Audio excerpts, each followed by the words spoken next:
Councilor Smart.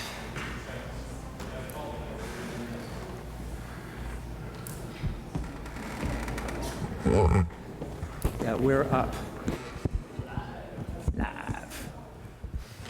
Live and in color. So has anyone heard from Councilor Copeland? She's enjoying herself in Arizona. Oh, good. That's right. Thank you. So I'd like to call this meeting to order. Let me recognize that present this evening are 6 councilors. Councilor Copeland is absent, excused absent on vacation. Also present is the city administrator, Mr. Sutherland, and the city clerk to record the meeting, Ms. Hughes. If you would all please join the council in the Pledge of Allegiance.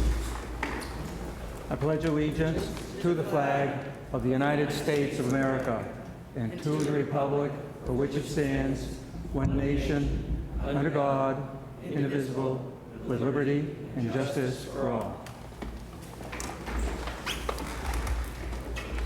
The first thing on the agenda is recognition of the 100th birthday of, sometimes known as the Mayor of Main Street, Bella Cowan. So let me read off that. Whereas Bella Cowan and her husband Harold relocated to Saco from Bangor in 1964, Bella fell in love with the small town life that we don't enjoy that much anymore in Saco. We've grown quite a bit, where everyone knows each other. Whereas after returning to Saco, Bella and Harold Cowan purchased Sam's Place, and together they developed their business into 5 specialty departments consisting of paint, wallpaper, unique window treatments, art supplies, and detailed custom framing, at which Harold became an expert.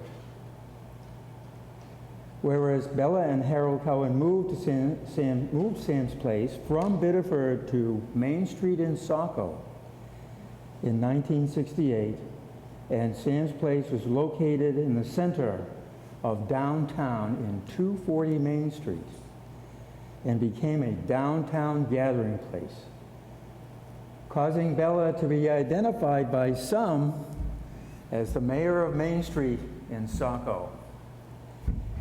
Whereas for over 40 years, Bella and Harold looked out their storefront and said, this is a perfect place for, wait for it, an art festival.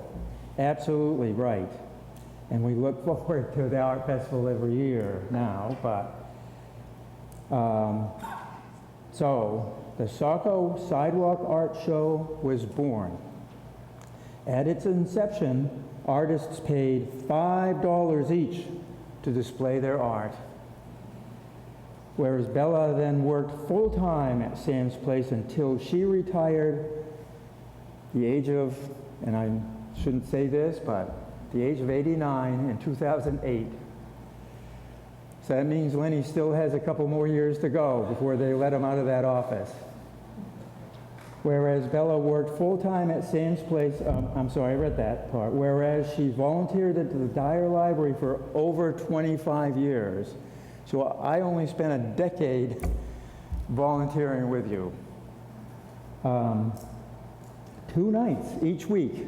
So Bella was on the adult circulation desk for 2 nights every week. She still goes to the library to catch up. And whereas Bella is a charter member of the Biddeford Saco Altrusia Club, and for the last 10 years, Bella has been teaching bridge to a group of women at the community center for their enjoyment and, of course, for hers. And they have all become fast friends. Therefore, I declare October 13th Bella Cowan Day, and a happy birthday to you, Bella. And so what I would like to do is have a picture of the council, if you would all join me in front, and Bella, something suitable for framing.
The second thing I want to do under general is to say hello and goodbye to Liz Godhelf. Liz's newspaper is not publishing after the 12th, which is unfortunate. They tell me my subscription is going to go to some good, but I'm still not sure about that part. Liz does a fine job, and we thank you for all of the work that you've done in covering the City Council. So thank you very much.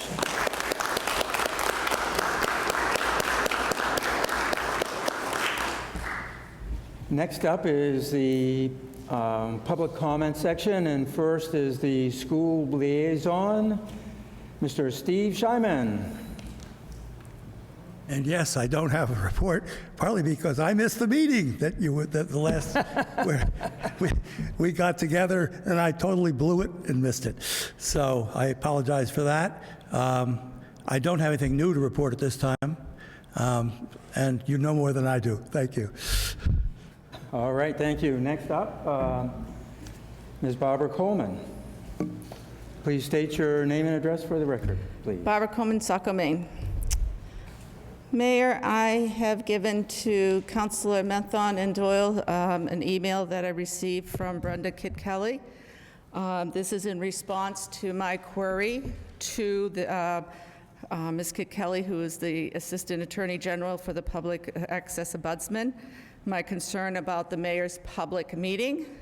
And though I commend Ms. Kit Kelly to reaching out to our city administrator, I don't believe the onus should be on the city administrator to be overseeing our mayor and councilors who are in attendance at that meeting. I believe it is upon council and the mayor to observe what needs to be done. And based on this, Mr. Sutherland will do his best to rein in the conversation, but I would find that very difficult myself since you are his superiors in this case. But based on what I have read here, there's an implied something wasn't quite right, because it did say if there continue to be concerns to please let her know. So there is a response, and I'm sorry, Kevin, I think you do a good job at it, but it's really them to self-check themselves. Second, Mayor, tonight I asked you for a list of the members who are on the committee pre-hiring,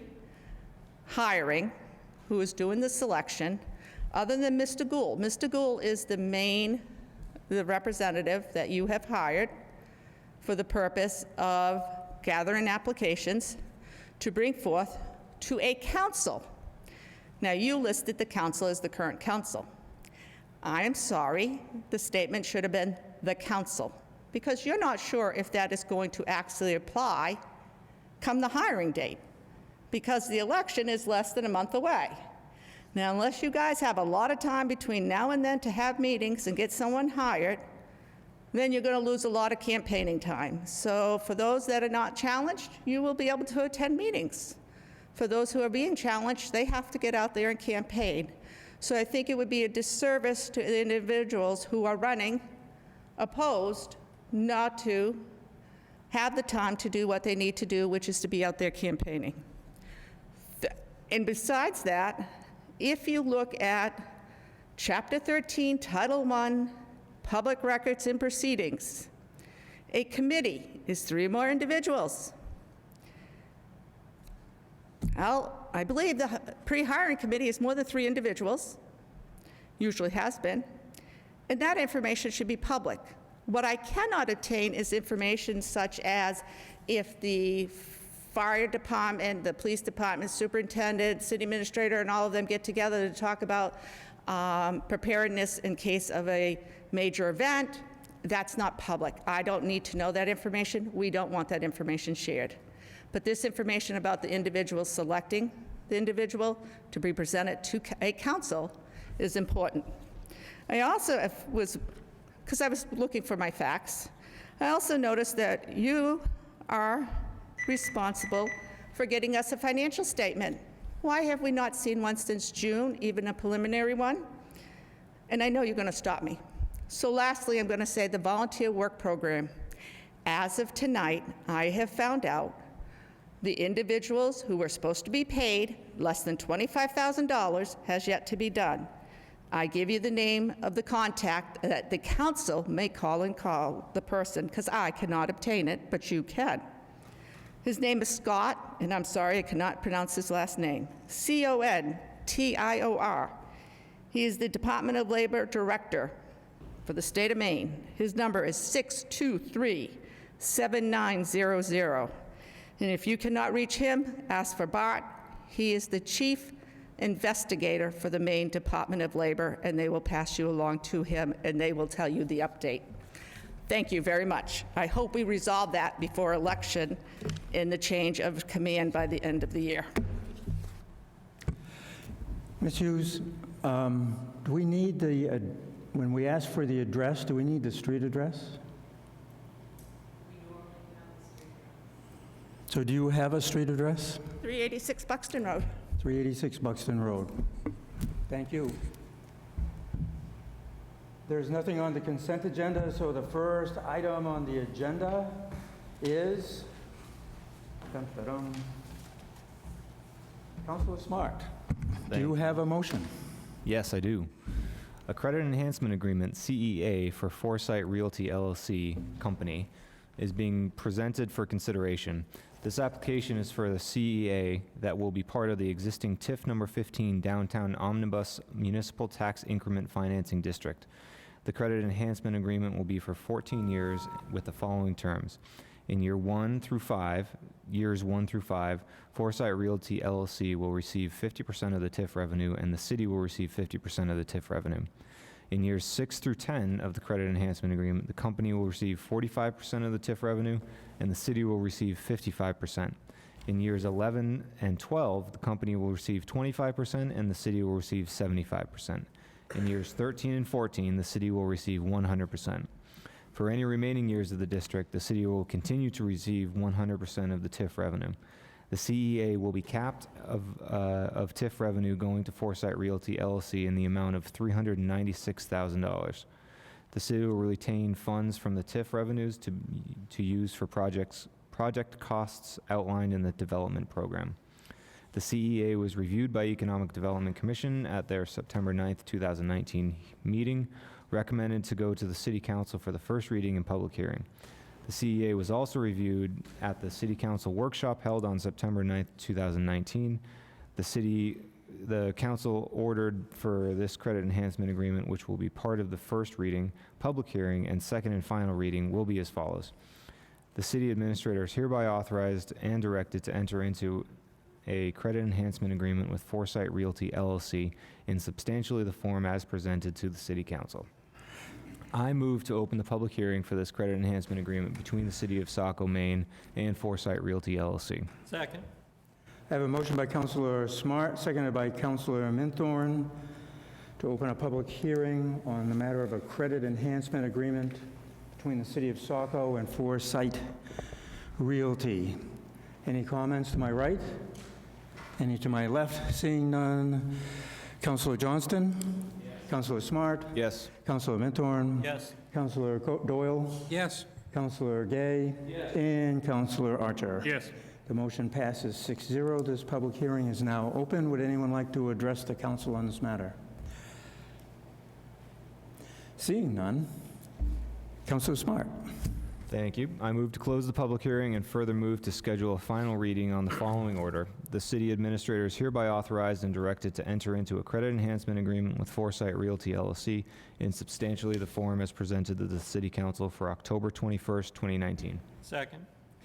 So I have a motion by Councilor Smart, seconded by Councilor Minthorn, to move to the second and final reading on October 21st. Any comments to my right? Any comments to my left? Seeing none. Councilor Archer? Yes. Councilor Gay? Yes. Councilor Doyle? Yes. Councilor Minthorn? Yes. Councilor Smart? Yes. And Councilor Johnston? Yes. Thank you very much. The motion passes 6-0. Next is Councilor Johnston.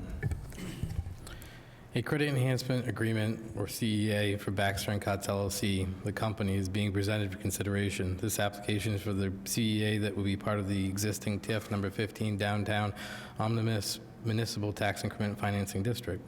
The credit enhancement agreement will be for 20 years with the following terms. In years 1 through 15, Baxter Cutts LLC will receive 60% of the TIF revenues, and the city will receive 40% of the TIF revenue.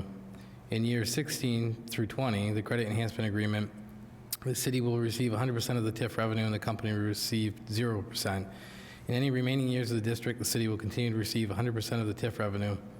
The credit enhancement will have a cap of TIF revenue going to Baxter Cutts LLC in the amount of $225,000.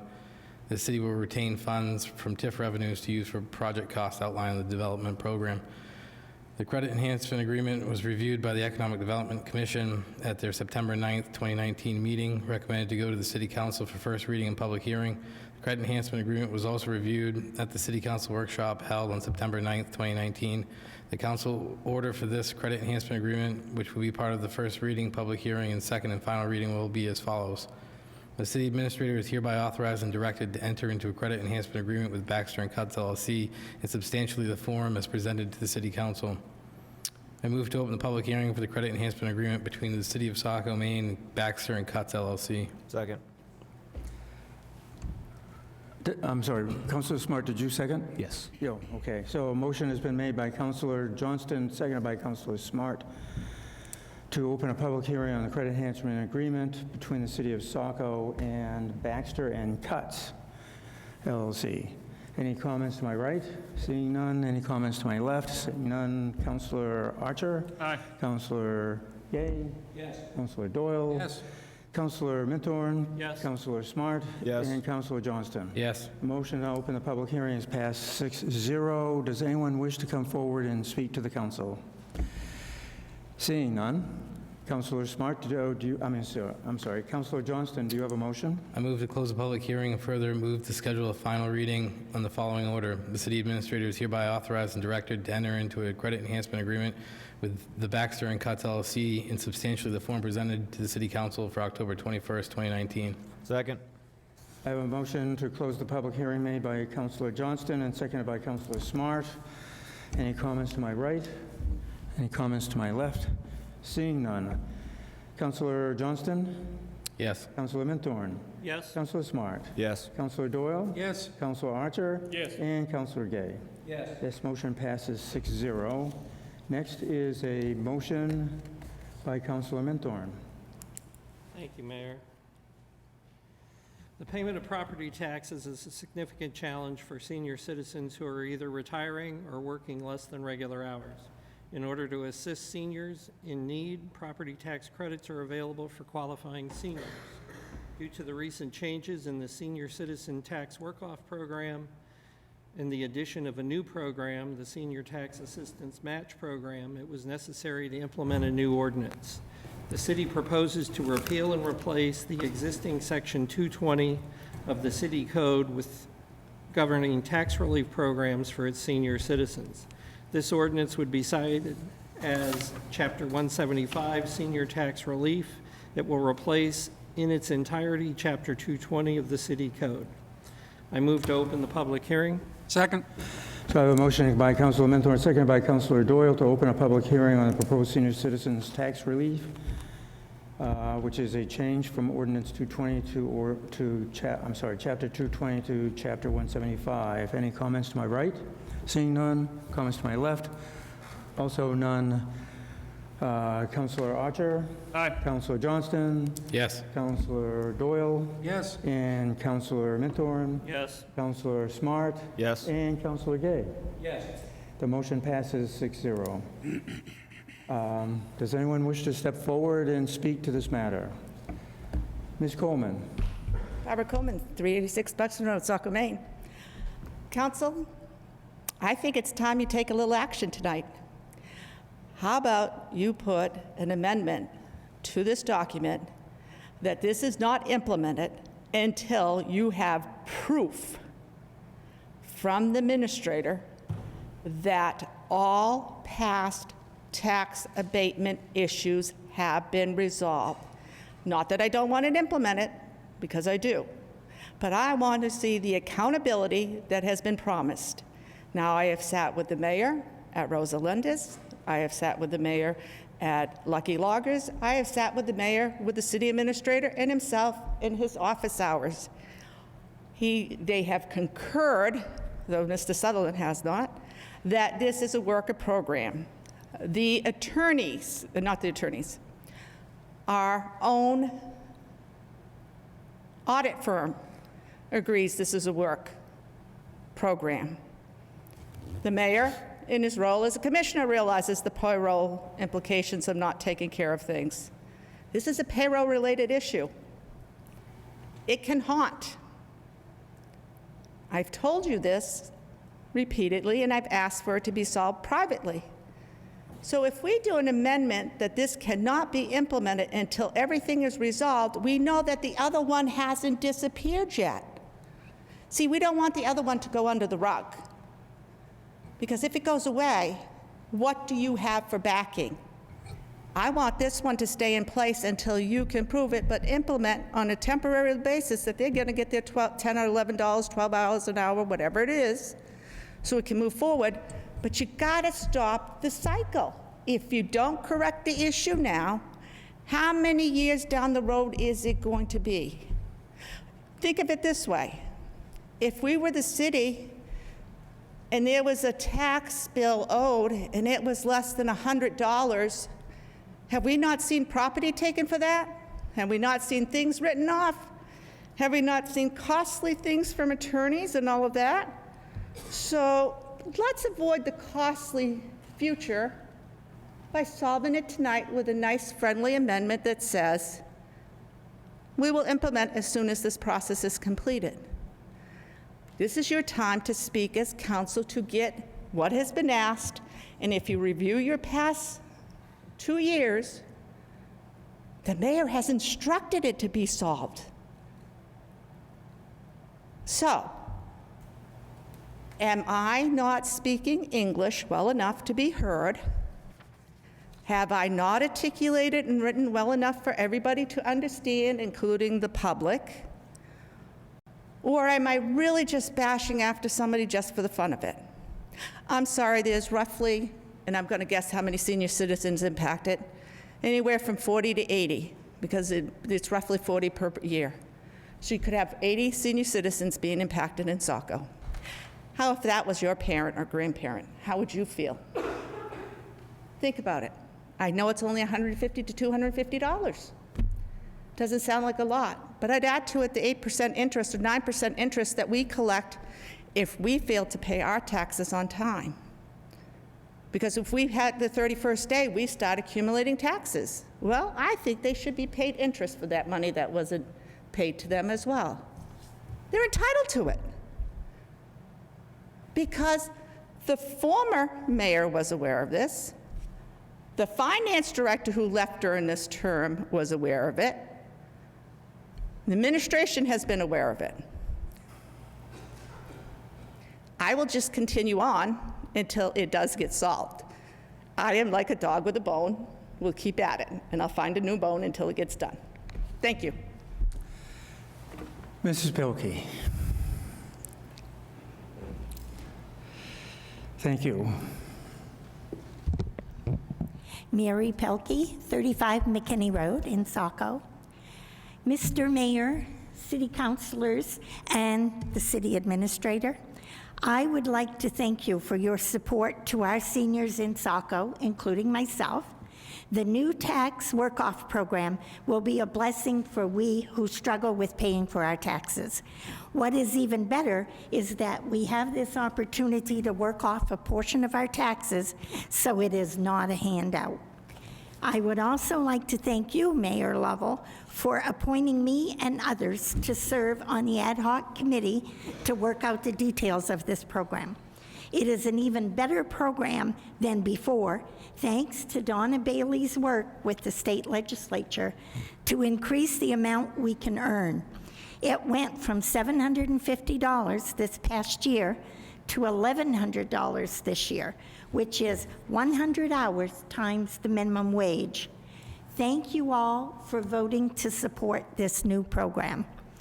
I asked Susan Collins, staff person, to push legislation through Congress and to work with IRS to have this type of credit to be non-taxable income. I have not heard any feedback from this as of yet. This would benefit so many, as they have been losing $50 out of their credits for taxes. Many of us do not have to file taxes, so this is a hardship to get it back if we can. I would also like to thank the department heads who have agreed to let us work with them. I hope they know how much this means to all of us. Again, thank you very much. Thank you very much, Ms. Pelkey. Any other comments? Seeing none, Councilor Minthorn. Thank you. I move to close the public hearing and further move to schedule the final reading repealing Chapter 220 of the city ordinances as part of the enactment of the new Chapter 175 for October 21st, 2019. So I have a motion to close the public hearing made by Councilor Minthorn, seconded by Councilor Doyle. Any comments to my right? Any comments to my left? Councilor Minthorn first. Thank you. It was a long road that we went down over the last 6 months or so, getting this finalized and in language, and everyone is, from the committee that we all had on the senior tax, ad hoc senior tax abatement committee, human resources, the city administrator, it's been a haul to get from where we were to where we are. I understand Ms. Copeland, or Ms.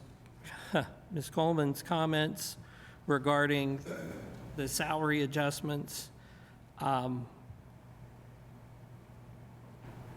like to ask the city administrator when and if this is going to be done. We know that this program should have been paid at the state minimum wage. It was not for several tax years, and it does need correcting. And I think we owe it to this population to correct it, and I don't want to amend this and have it not go through. However, at the same time, I think we do need to get this corrected before Election Day and just be done with it once and for all. This has been something that's been before this council for the better part of 4 years, and I'd like to see it corrected. Mr. Sutherland, do you wish to respond to that at all? I'll just respond that this issue is being looked into, and actually it's a discrepancy between the state Maine Department of Labor and the Maine Revenue Services Department. So it is being addressed, but it's being addressed at the state level. I wouldn't tie our ordinance to, I wouldn't recommend tying our ordinance to anything that would impact that or affect that. As I said. Okay, thank you. Councilor Johnston. Well, the administrator answered my question, I guess. Yes. I was just going to comment that some time ago I had told Ms. Coleman that this wasn't an issue to continually blame on the mayor or Kevin. It was a council action was needed to write this. And at some point in the past, I had asked for a legal opinion or a tax expert's opinion and a path forward for this, but it sounds like the city's already doing that. We are trying to address it. Okay, anything else, Councilor Johnston? That's all. No, any other comments to my left? Any additional comments to my right? Seeing none, the public hearing is now closed. And next up is Councilor Johnston. On February 20th, 2018, the City Council voted to adopt the 2018 update of Saco Comprehensive Plan. 2018 Comp Plan update was the result of 2 years of review and discussion by an ad hoc committee and city staff. As a community, our next step is to update the zoning ordinance to align with the City of Saco's land use vision, the most forward-thinking land use policies in the state of Maine that ensures financial stability, environmental sustainability, and provides opportunities and accessibility to all. The City Council voted to establish a zoning ordinance revision, or ZOR, steering committee on October 15th, 2018. After a competitive RFP process, the City of Saco contracted with planning consultants TZM Planning and EF Design and Planning LLC, which were the consultants, to update Saco zoning ordinance in the fall of 2018. In January 2019, the city and the consultants initiated an online survey of Saco residents and property owners, soliciting input on zoning-related topics that warranted further discussion by stakeholders. A total of 1,080 people participated in the survey. A public charrette was held on February 7th at the People's Choice Credit Union, and over 70 Saco residents participated. Based on the public input and the feedback and direction from the steering committee, City Council, Planning Board, Historic Preservation Commission, Conservation Commission, and other city boards and committees, and the city staff from all departments, draft 2 of the land use ordinance was completed late August 2019. The ZOR steering committee and the planning board then held individual work sessions as well as a joint work session to review the draft 2 documents. The City Council held a workshop on Monday, September 9th, 2019. The city also hosted 2 public forums on Tuesday, September 10th and Wednesday, September 11th. About a dozen residents attended each open house style meeting and provided valuable input to the process. Feedback from these forums and city boards and committees were compiled and integrated into the final draft that is scheduled to go through a formal public hearing and adoption process with the planning board and city council. The project completion timeline revised as of 10/2/2019 outlines the schedule for adoption of the ordinance revision as well as other key dates in the process, including public hearing for the Planning Board, Historic Preservation Board on Tuesday, October 22nd, and the City Council public hearing on Monday, November 4th. To help ensure extensive notification and participation for the final stages of this multi-year effort, staff created an official legal public notification letter that included the project background, dates, and times of the 3 upcoming public hearings and the proposed zoning map. This notice of public hearings and project background letter along with the zoning map was printed last week and mailed to all property owners in Saco on Friday, October 4th, 2019. This letter goes beyond state and local notification requirements, which is appropriate for such a significant project. Draft 3 of the zoning ordinance, site plan review ordinance, and subdivision ordinance is posted online. Links to the specific ordinance are provided below. Staff, the ZOR committee, and the planning board support this project completion timeline and recommend the city council approve the project completion timeline. I move to refer the draft zoning, site plan, and subdivision ordinance to the planning board and historic preservation commission for public hearing and report to the city council. Second.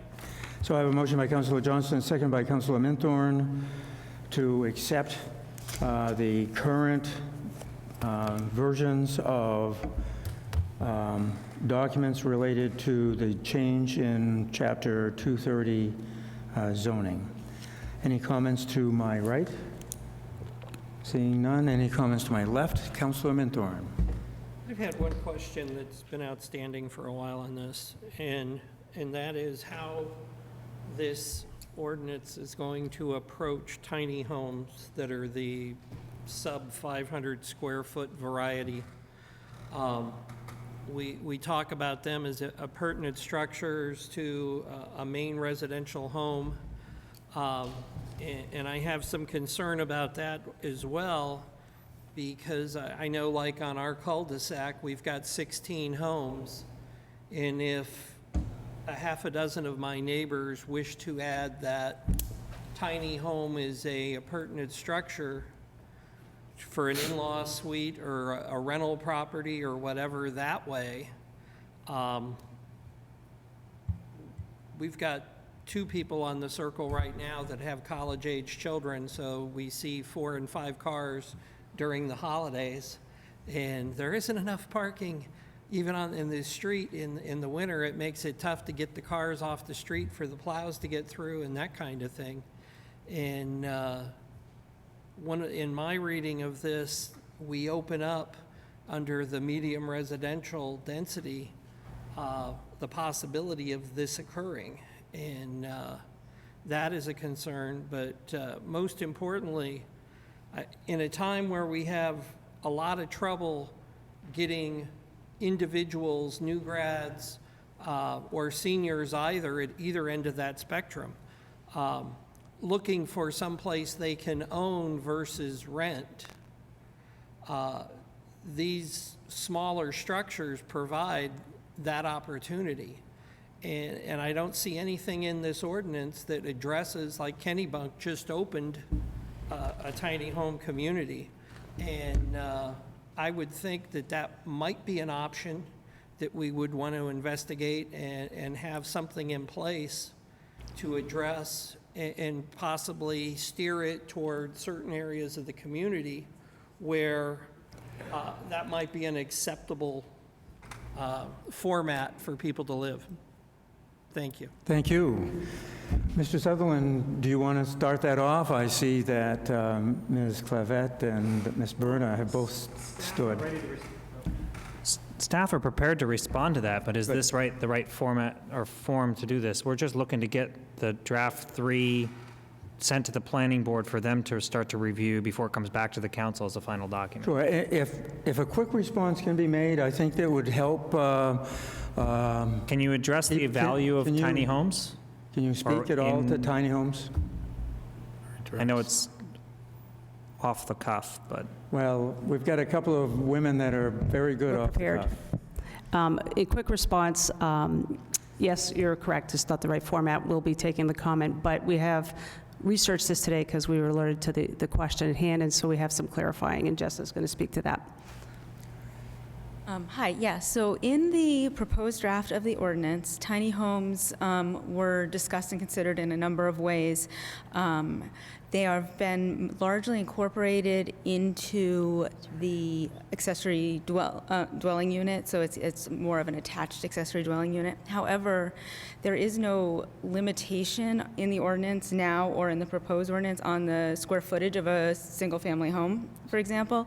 And so what would be confining the sort of use you're talking about, such as in Kennebunk, would be the lot area per dwelling unit requirement. So if there was a large enough parcel to have a cluster of tiny homes, that would be permitted in some locations based on that. Yeah. What would be, because the way I would envision this, if I have a tiny home that's 300 square feet, 400 square feet on a lot, it's certainly not going to be the same minimum lot size that I would expect on my cul-de-sac. As the current ordinance is proposed, it would be the same. A single-family residence is a single-family residence. There are some municipalities that are approaching this differently and allowing reduced lot size for tiny homes. However, the decision for this draft was to not go down that road at this time. It is something we could bring up in a future amendment, but at this point, that's where it stands in the draft. That, to me, is an impediment to, if a developer did want to come in here and take 25 acres and build a little tiny home subdivision on it with maybe some common areas or whatever for residents to use, and we're saying, oh, you have to have a minimum lot of 2,500 square feet, it kind of defeats the purpose of the tiny home because of the cost of the land. It's going to be equal to or greater than the cost of the tiny home. Right, Councilor Minthorn, I actually think one of the things we're going to find over the next 5 years is that there are a number of aspects to this zoning change that will end up being council action. So tiny homes could very well occur. I think we have to wait for the process to clear itself through to the point that it gets to a first reading of the council, which is some time away from now. we can amend it at that point. If it doesn't get amended at that point, then future councils will be taking care of that, and probably a few other items that, that haven't been spotted in the process. Again, I just hope that we would address this early on so that the planning board and HPC and everybody else could have their say as well. Sure. By addressing it early as Yep. opposed to later as No, and I think Ms. Clavette has heard you, and so we should see something about that. Councilor Johnston, did you have your hand up? Oh, no, they covered it. Oh, they covered it. Okay, thank you very much. Any other comments to my left? Any comments to my right? Seeing none.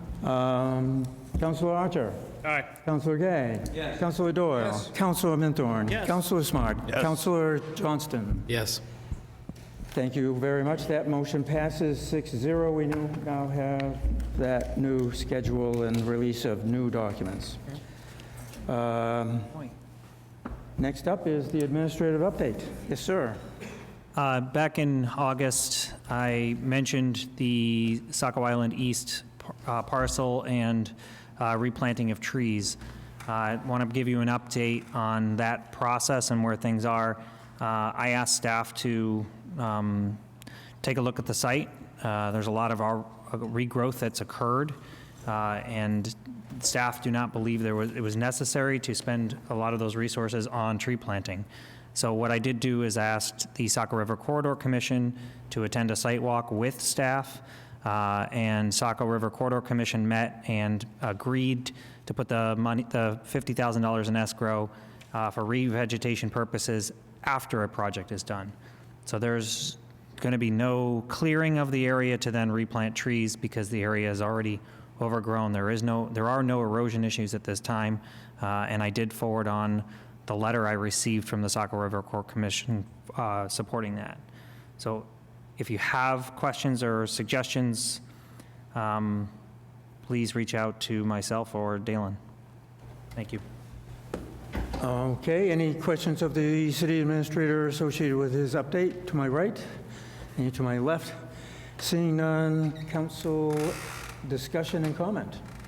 Any discussion or comment to my right? Councilor Archer. I just wanted to bring it to our community's attention that our chair for our York County Budget Committee, I serve on that committee, has passed away. He has served the York County for many years, and he was also instrumental for the last couple of years of really controlling the tax rate of York County. That's a small portion of what we pay, but under his leadership, they were able to control, keep it really in control. So I just wanted to bring it to the attention, and maybe the city can send a card to his family or something.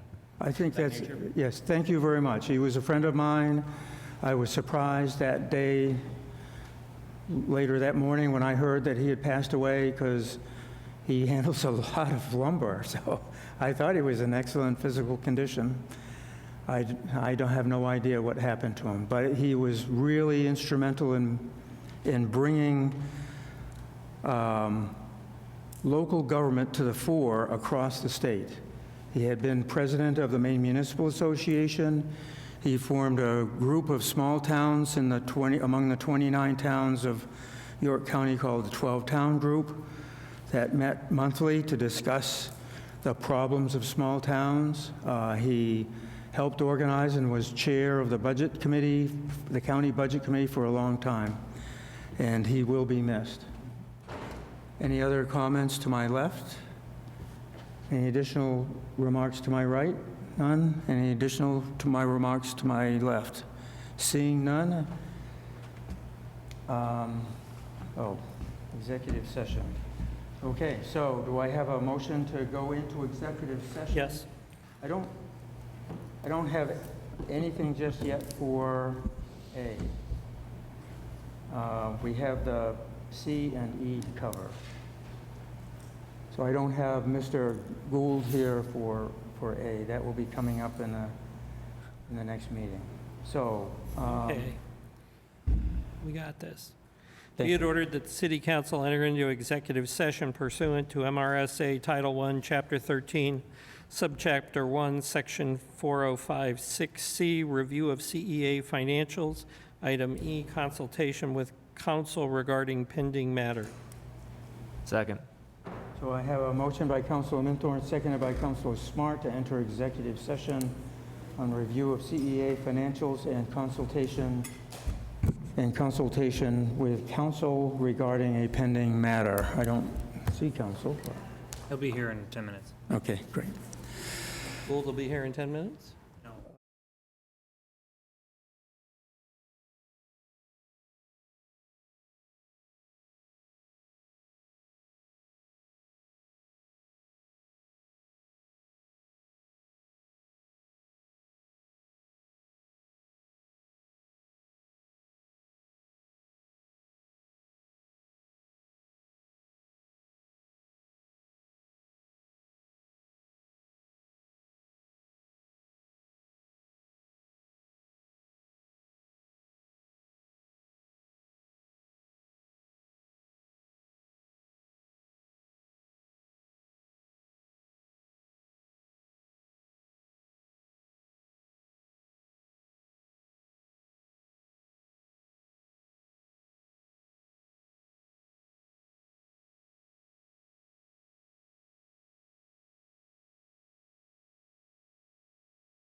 Thank you all for being here.